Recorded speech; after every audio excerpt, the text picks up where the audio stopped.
This is every one of Mohammed Ben Sulayem's controversies explained by someone who genuinely cannot believe this man is still employed. Let's start small, because even the tiny stuff with this guy somehow ends in a paddock revolt. Back in 2022, Ben Sulayem decides jewelry is a safety hazard in the cockpit. Fine, reasonable, whatever. Except the driver most affected is Lewis Hamilton, a man who has worn the same piercings and chains through literally every race weekend of his career without incinerating. Hamilton refuses to comply. The FIA threatens to physically remove his nose stud, and the whole thing turns into a genuinely bizarre standoff between the 7-time world champion and a man checking earrings like he's running airport security. It's petty, it's completely avoidable, and it's the first sign that this presidency, barely a year old at that point, was going to have main character energy in all the wrong places. And that's before you even get to his actual driving record, which is a lot less distinguished than his bio wants you to believe. 14 regional Middle East titles, sure, but 0 wins, 0 podiums, and 12 total points across 7 years at the actual World Rally Championship level. Quietly dressing up a shaky record as something impressive turns out to be a running theme with this guy. And it didn't take long for that theme to show up again. Later that same year, F1 and the teams unanimously agree to expand sprint races from 3 to 6 for 2023. Everyone's on board. Everyone except Ben Sulayem, who blocks it. His public reason is race control workload concerns. The reason that actually got briefed around the paddock is that he wanted a bigger fee from F1 to run the extra weekends. 6 sprints happened in 2023 anyway, because apparently the concerns evaporated the second the money did too.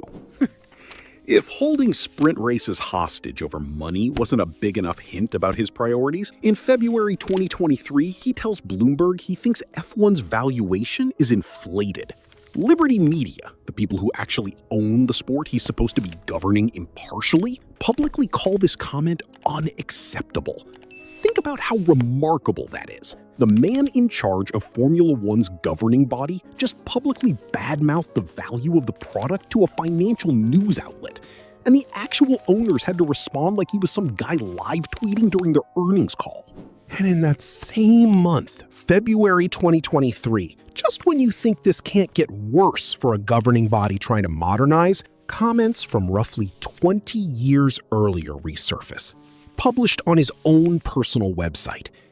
In them, he says he doesn't like women who think they're more intelligent than men, because they are not, in truth. An FIA spokesperson says the remarks don't reflect the president's beliefs, which is a genuinely fascinating thing to say about words the president personally wrote and published under his own name. BBC Sport describes the reaction as widespread disgust. One anonymous team boss puts it more simply: everyone thinks he's got to go. He does not, in fact, go. Now here's where 2023 gets properly conspiratorial. A whistleblower alleges Ben Sulayem personally intervened to overturn a penalty on Fernando Alonso at that year's Saudi Arabian Grand Prix, reinstating him back onto the podium.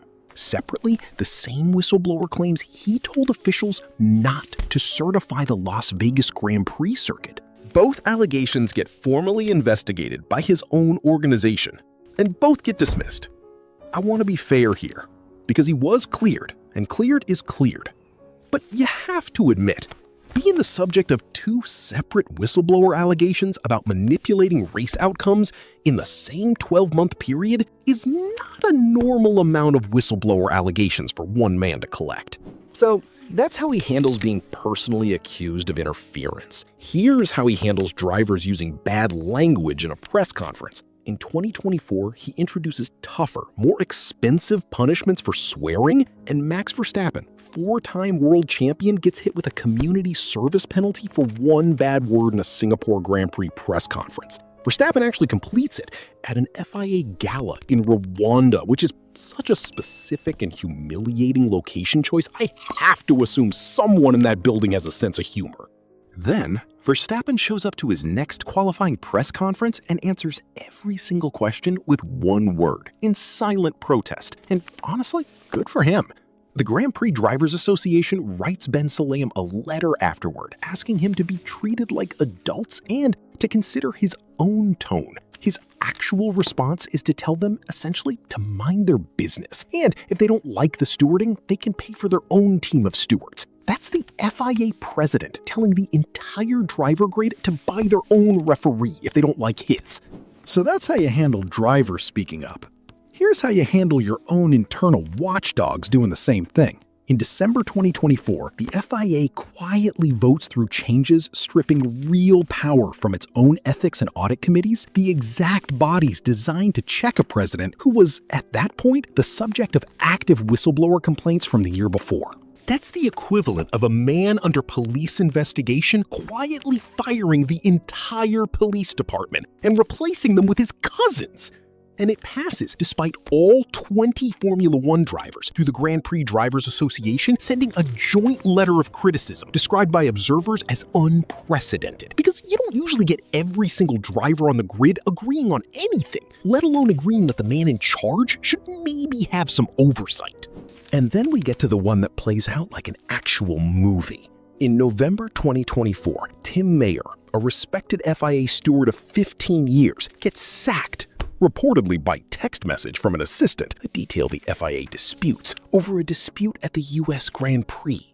8 months later, in July 2025, Mayer announces he's running for FIA president against the man who fired him, calling his leadership a reign of terror and an illusion of integrity. This is genuinely one of the boldest political moves in recent motorsport history. The guy you fired coming back to challenge you for your own job? And then, in October 2025, it just falls apart.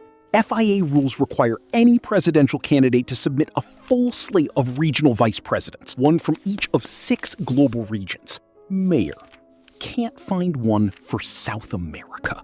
The only available name is Fabiana Ecclestone, wife of Bernie Ecclestone, who has already publicly declared her support for Ben Sulayem. So Mayer's entire presidential campaign gets stopped dead by one woman in one region who happens to already be Team Ben Sulayem, which is a bit like trying to escape a locked room and discovering the only spare key is taped to the jailer's own belt. He withdraws, calling it the illusion of democracy, and in December 2025, Ben Sulayem is re-elected completely unopposed. And it's not just people he's fired who have a problem with him. In early 2025, Robert Reid, his own deputy president, a man who helped run his original 2021 campaign, quietly resigns, writing in his resignation letter about a fundamental breakdown in governance standards. He puts it even more plainly elsewhere. When he took the role, it was to serve the FIA's members, not to serve power. That's not a rival talking, but someone who was inside the building, on his own team, walking out the door. And after firing the critic, blocking the challenger, and losing his own deputy, Ben Sulayem does the one thing that makes the entire pattern impossible to ignore. In June 2026, at a meeting in Macau, he proposes removing term limits on the FIA presidency entirely.